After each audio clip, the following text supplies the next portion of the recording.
Bienvenue dans la deuxième saison de la Minute de l'Expert, dans laquelle nous allons vous présenter une dizaine de pièces iconiques et mémorables de l'horlogerie de poignet.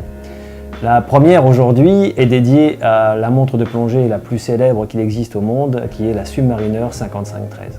Au début des années 50, Rolex décide de lancer tout un protocole sur les montres d'aventure.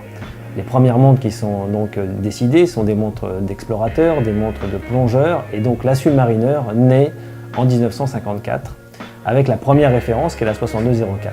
Aujourd'hui, on parle de la 5513 qui est l'évolution du modèle qui apparaît simplement en 1962. Ce modèle a été créé dans le but d'avoir un modèle donc étanche qui soit un petit peu moins onéreux car n'ayant pas le certificat de chronométrie comme là la 5512 qui est sa grande sœur de 1959. Historiquement, la Rolex 5508 dit James Bond, est un modèle qui est donc remplacé par la référence 5513, au même titre que la 5510 était remplacée par la 5512. Les calibres de la 5512 et de la 5513 donc, ne sont pas les mêmes. La 5513 évolue sur un 1520 et un 1530 au lieu du 1530 et 1570 du 5512. Les critères de cette Submariner 5513 sont les suivants. Un diamètre, un beau diamètre. Au niveau de la lunette, nous sommes à 39 mm, donc effectivement une belle pièce au poignet. Et puis des aiguilles luminescentes, des index luminescents, une couronne vissée, des protections de couronne. L'évolution, c'est ça, c'est les protections de couronne qui sont apparues déjà en 59, mais là on est en 1962.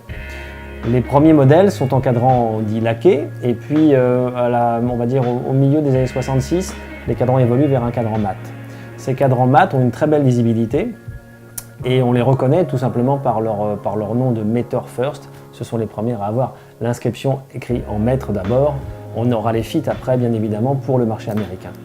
Concernant les cadrans mat, il existe de très nombreuses versions. On a tout d'abord donc le Meter First, mais on a ensuite les modèles sérif, non sérif, qui sont au début des années 70. Ensuite viennent le Precomex, et puis après les fameux Maxi Dial, qui sont des cadrans où les index, pour la plupart, en tous les cas pour le marquage 3, les index viennent toucher carrément la minuterie et donnent donc à la montre un aspect très agréable au regard. L'impact sur le monde horloger de cette montre, bien évidemment, est très important. Tout le monde s'est rendu compte qu'il y a énormément de copies qui ne sont pas des copies, des réalisations parallèles. Tout le monde essaie de créer cette ambiance de montre de plongée avec cette lunette tournante, ce gros diamètre et un cadran noir. Ma version préférée est sans conteste les montres militaires. J'ai toujours adoré les montres militaires. Donc la Submariner militaire, la 5513, a une particularité. La lunette est complètement différente. La minuterie n'est plus de 0 à 15, mais sur toute la totalité de la lunette. Et puis surtout, on a un très joli T entouré, indiquant qu'effectivement, il y a une présence de tritium dans le cadran qui était dans le cahier des charges des montres militaires. Bien sûr, il y a les aiguilles sont glaives, ne sont plus des aiguilles Mercedes, et ça reste pour moi une des pièces les plus mythiques. Transition, exceptionnellement, je vais la faire avec une deuxième montre préférée, qui est une 5513, qui est la 5513 de la Comex.